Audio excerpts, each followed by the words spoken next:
Hello and welcome to Maths on the Move, the podcast from plus.maths.org. I'm Marianne Freiberger. And I'm Rachel Thomas.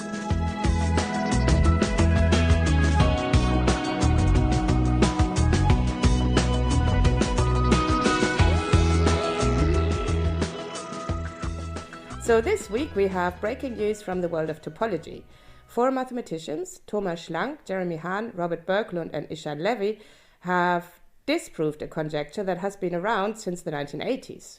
It's all very exciting, isn't it? So this result was actually announced early on in the summer at the University of Oxford at a conference that was part of a program organised by the Isaac Newton Institute for Mathematical Sciences, or as we like to call them, as their friends call them, the INI. So our collaboration with the INI means, Marianne, you were lucky enough to speak to two of the researchers, Thomas Schlank and Jeremy Hahn, really soon after they made their announcement. What did you learn about their result? Well, it involves something called the telescope conjecture. And rather than proving that this conjecture is true, these four mathematicians, they disproved it. So they showed it's not true. And what was particularly nice is that the four mathematicians involved are all still in early stages of their career. So, for example, one of them, Ishan Levy, is still actually studying for his PhD. So I got to watch the live stream of the announcement. And in the last session, when they finished, that was over a series of lectures. And in the last session, it was so great to witness this sort of joyous reception to the result and huge applause. And, you know, other protagonists in this story that we'll find out about came up on stage. And yeah, it's just so nice to see the joy and the excitement that happens in mathematics when results get proved. And even though it's really high-powered, pure mathematics, Marianne, you're going to be able to give me a gist of it, aren't you? Yes, I'm certainly going to try. And loosely speaking, the result involves spheres that sit within spheres in higher dimensions. Great. So let's fasten our seatbelts and let's go on a journey through the wonderful world of homotopy theory.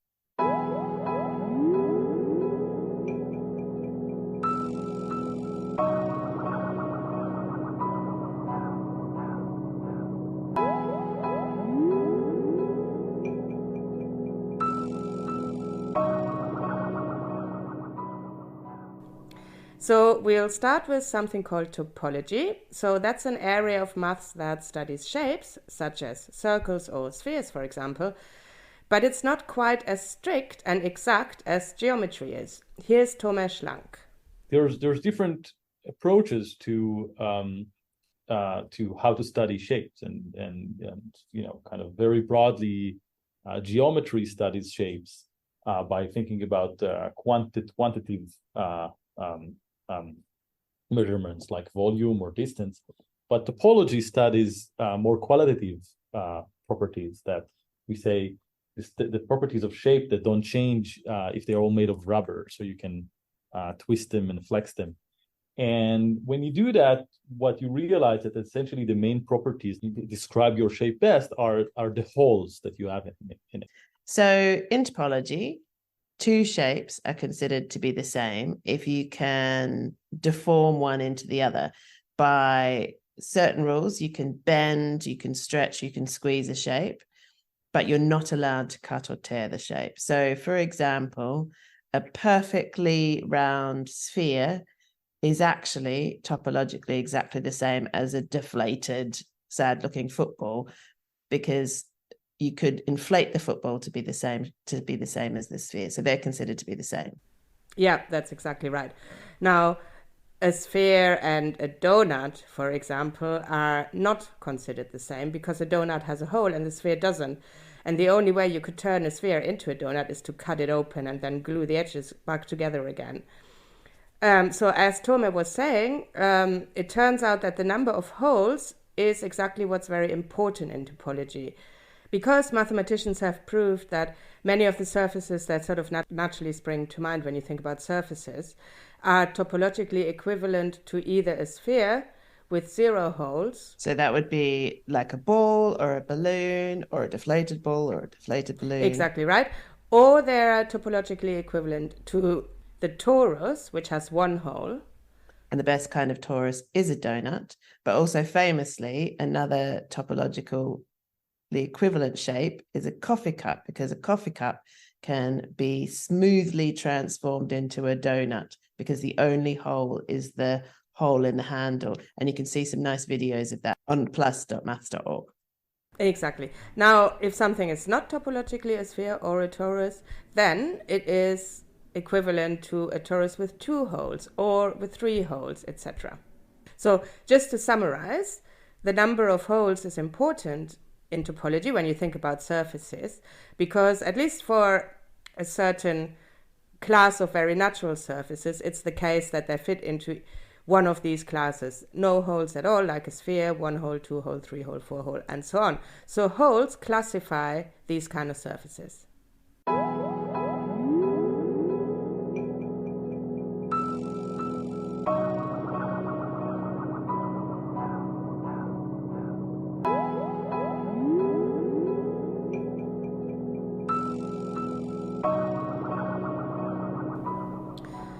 Okay, so hopefully that all sort of made sense for now. But the question is, how do you actually define a hole? Now, when you look at a donut, or a torus as it's called, it's pretty obvious that it has a hole. But once you try to put having a hole, that property of having a hole, into words, it actually gets quite tricky. How do you actually do it? Well, here, loops come to the rescue. Here's Tomer again.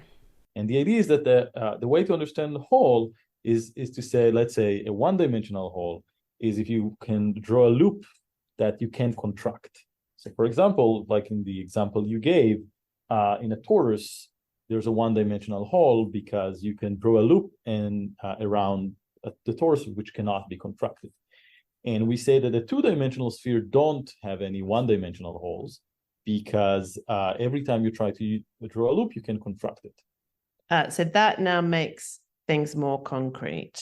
So we can define a hole if there's a loop that you can't contract around the hole. So if I think of a torus, a donut, if I draw just a little tiny loop sitting on the surface, say with icing, because I'm thinking of donuts, that could be contracted to a point. But if the loop I drew on the top of the donut went all the way around the hole on the icing side, then it can't be contracted to a point because it got caught on the hole in the center of the torus.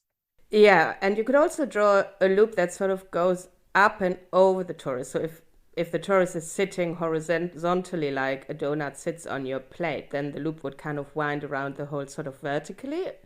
And that passes through the hole. So again, you can't contract that to a point, as again, the hole, it's caught in the hole of the donut. And actually, I can think of loads of ways to draw loops on a torus now that get caught by the hole, because you could have a loop that passes up and over through the hole 1 time, or you could have it go 2 times, or you could have it go 3 times. So yeah, I can think of lots of different loops that wouldn't be able to contract to nothing. Exactly. But the good thing about topology is that we don't really recognize differences when they're not actually significant. So we don't distinguish between loops that can be deformed into each other on the surface without cutting. So that could be because they wind around the hole in the same way, or they wind around the hole like the same number of times and things like that. But if they wind around different holes, if the surface has more than one hole, or around the same hole but a different number of times, well, then you can't deform them into each other, and then they're considered different. So that's why topology is so great. It finds the kind of essential sameness of things and spots the essential differences between things. So it provides this way of dividing this collection of loops that you could draw on a surface into these equivalence classes, where 2 loops are equivalent, they belong to the same equivalent class if they can be deformed one into the other without cutting or tearing. And all of this, which we've described in quite an intuitive way, can actually be made mathematically precise. And the equivalence classes of loops on a surface, they have a name, they are called homotopy classes. So for a particular surface, there could be many homotopy classes. Yeah, that's exactly right. And now the collection of all these homotopy classes is called the homotopy group of the surface. And the exact makeup of this homotopy group gives you information about the holes on the surface and therefore tells you about the surface itself. Because as we noted earlier, the holes in a surface tell you a lot about the nature of the surface. And for those of you who know a little group theory, yes, the homotopy group is indeed a group in the mathematical sense.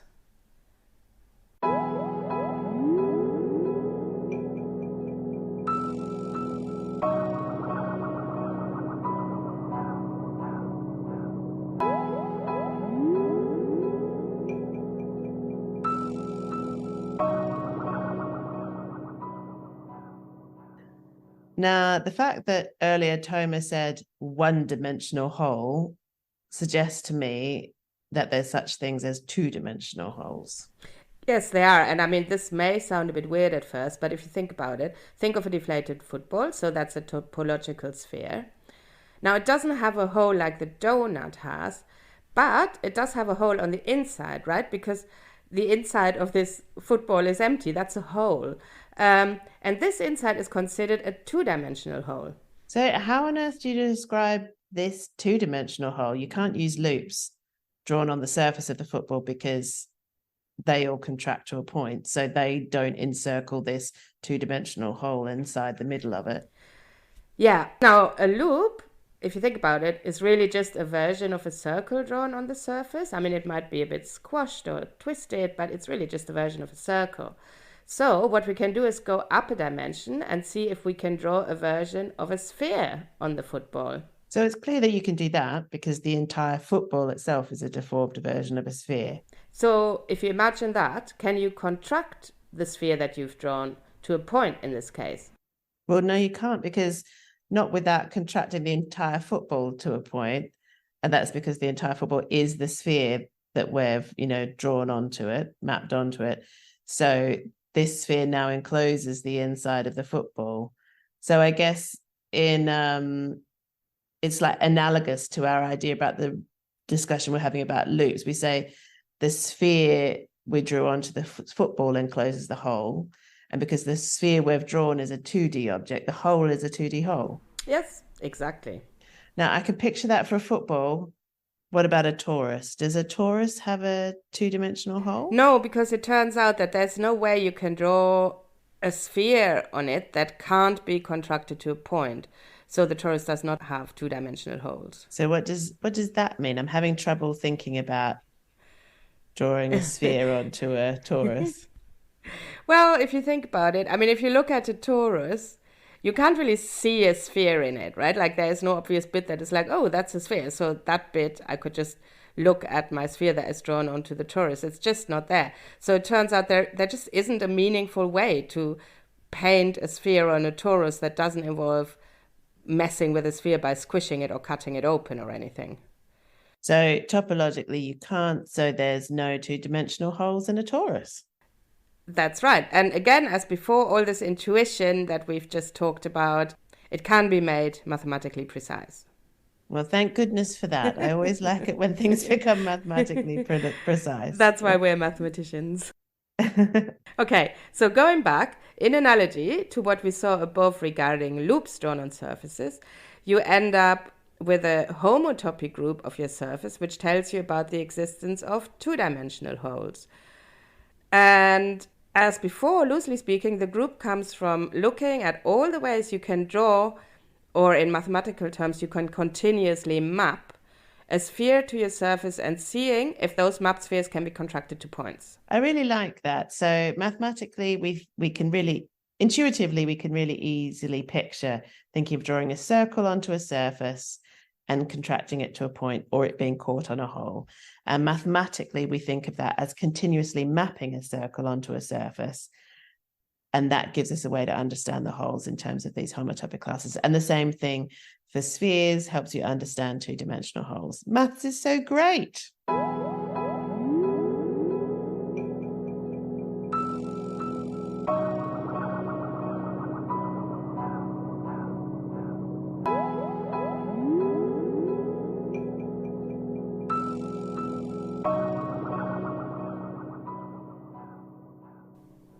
Okay, so now we've thought about one-dimensional and two-dimensional holes in surfaces, and there's one further step to go before we get to understand some of what the telescope conjecture says.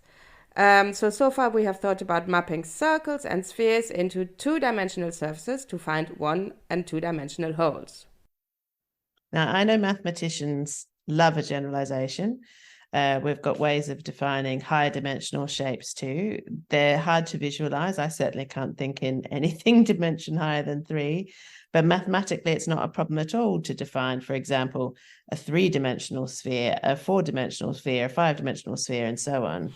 Yes, and once you've kind of accepted that these objects exist, even though we can't visualize them, but like you say, mathematically it's no problem defining them, then you can say, given a shape of interest in any dimension, you can ask whether you can continuously map, for example, a 3-dimensional sphere into that shape, and whether this 3-dimensional sphere that you've mapped into this shape, if it can be contracted to a point. And if it can't, then you have a 3-dimensional hole in your shape. Here's Tomer again. There's something which is kind of surprising and was actually not expected when this notion of homotopy group originally was defined, which is that if you use this method of measuring holes, of considering maps from spheres up to contraction, you have high-dimensional holes inside low-dimensional spheres. So what I mean by that is that you can write down, for example, an example of that is that you can write down a continuous map from a 3-dimensional sphere to a 2-dimensional sphere that cannot be contracted, that cannot be deformed into a point. So understanding the general question about what are the homotopy classes of maps between spheres of different dimensions, that became, it's still one of the most important questions in the field in homotopy theory.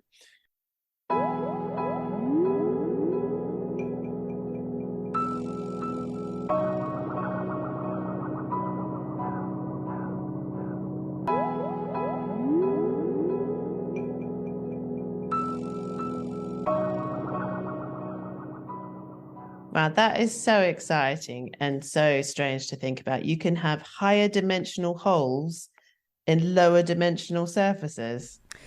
That's exactly right. And we're now in this business of looking for holes of any dimension, say dimension k, in spheres of any dimension, say spheres of dimension n.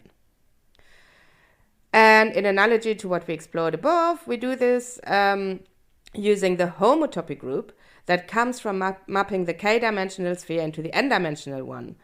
And as before, the structure of this homotopy group tells you about the holes in question. This is very exciting. There's so many possibilities. We could look for, say, 17-dimensional holes in a 56-dimensional sphere, or a 245-dimensional hole in the 6-dimensional sphere, or the 666-dimensional hole in the 500-dimensional sphere. Yeah, right. Okay. Yes, you're completely right. There's a lot of possibilities. There's sort of a double infinity of possibilities, really. There's infinitely many possibilities for the dimension of the sphere that you're looking for holes in it, and there's infinitely many possibilities for the dimension of the holes that you're looking for. Yeah, and it turns out that understanding all the homotopy groups associated to the possible pairs of dimension is a totally unachievable quest at present. Oh, that's sad. I don't like an unachievable quest. Yes, I know, but it's always also a challenge, isn't it? And luckily, mathematical nature provides us with a wonderful simplification. Hooray! So, as the mathematician Hans Freudenthal proved in 1937, so quite a while ago, these homotopy groups depend not on all pairs of dimensions n and k. So as you said before, that would be like a double infinity because you have infinitely many choices for n and infinitely many choices for k. But these homotopy groups only depend on the difference k minus n, as long as the dimensions involved are large enough. Wow, so that means that the homotopy group for, say, the pair of dimensions 4 and 3 is the same as the homotopy group for the pair of dimensions 5 and 4, because there's only one difference. And the same as the homotopy group for the pair of dimensions 6 and 5, for example, because there's always a difference of 1. Yeah, exactly right. And in a similar way, the homotopy group for the pair of dimensions 6 and 4 is the same as the homotopy group for the pair of dimensions 7 and 5, because in this case, the difference between the two dimensions is 2. And these two groups are also the same as the the group for the pair of dimensions 8 and 6, because again, the difference is 2. So you get these whole chains of homotopy groups, which are all the same. So mathematically, we say they're isomorphic. And we call these the sort of stable homotopy groups. Here's Toma again. So this means that if you're interested in maps in the collection of maps between two spheres, such that the difference of dimension is, let's say, 10, and the sphere that you map into is of high enough dimension, it doesn't matter what this dimension is. So we can try to solve something that would be an easier problem first, which is to study the stable homotopy group of spheres. And that's a collection of groups, of a billion groups, that depends only on the difference between the two dimensions. So there's one for every integer.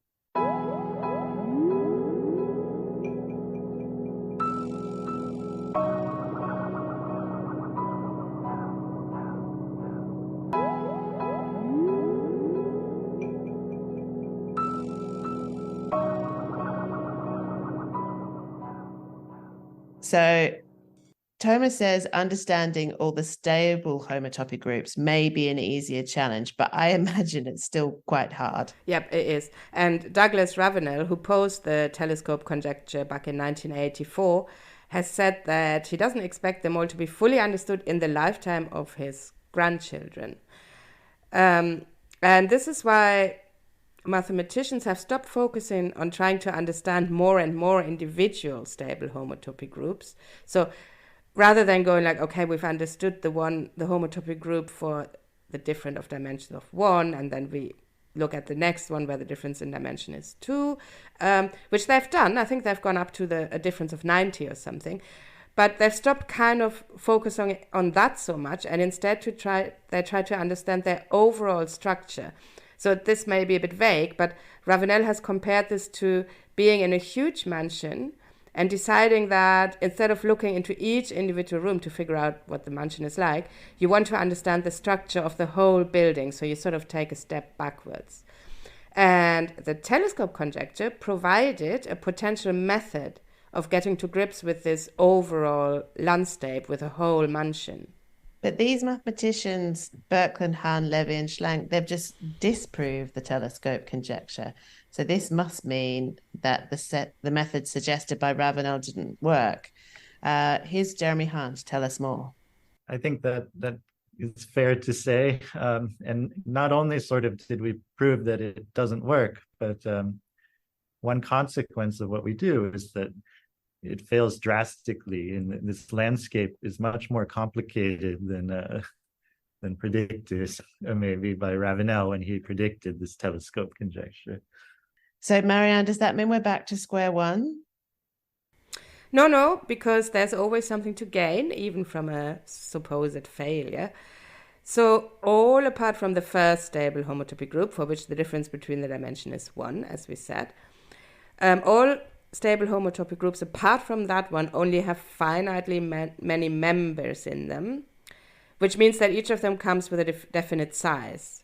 And as Toma explained, within the sequence of sizes of these stable homotopy groups, you can find patterns. And if you look at this, table, and you can find the first few sizes appear on Wikipedia, and there are still papers published in which people push the knowledge higher and higher. Say, okay, we computed everything up to 60, we computed everything up to 80, etc., etc. But it seems very random somehow. So the work by many people that the keystone of it is Ravenel's conjecture, and he had more than one conjecture. The telescope is just one of them, and all the rest were actually proved, not disproved.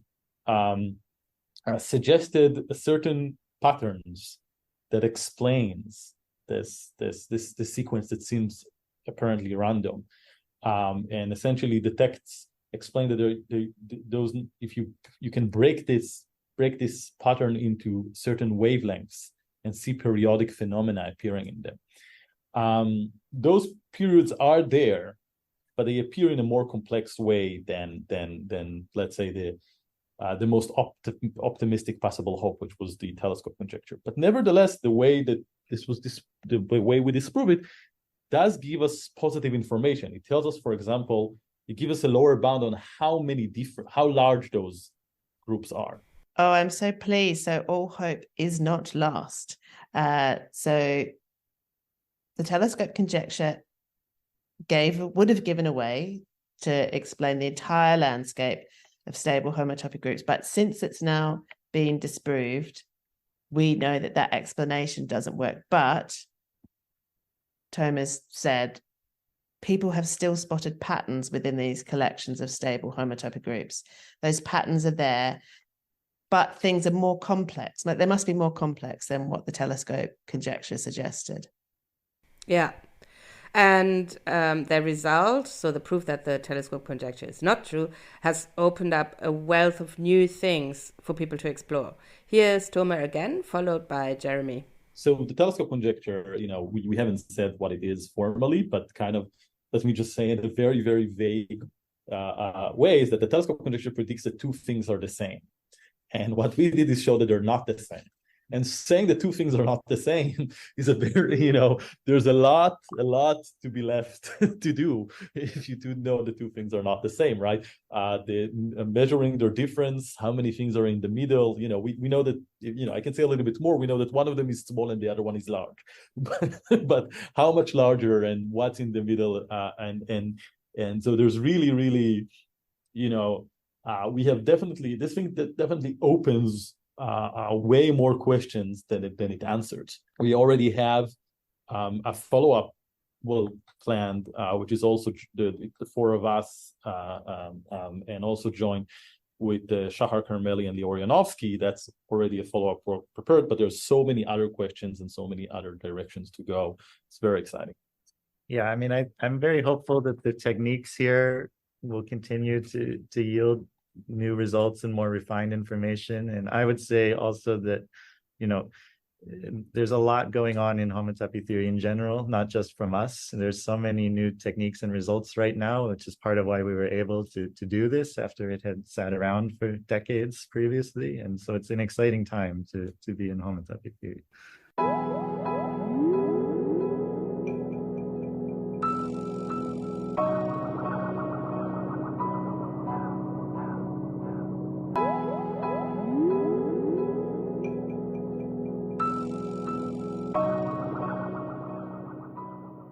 Now, results like this disproof of the telescope conjecture, they really don't happen out of the blue. Instead, they're built upon a collective effort by mathematicians over many years. Yeah, and that's the case here too.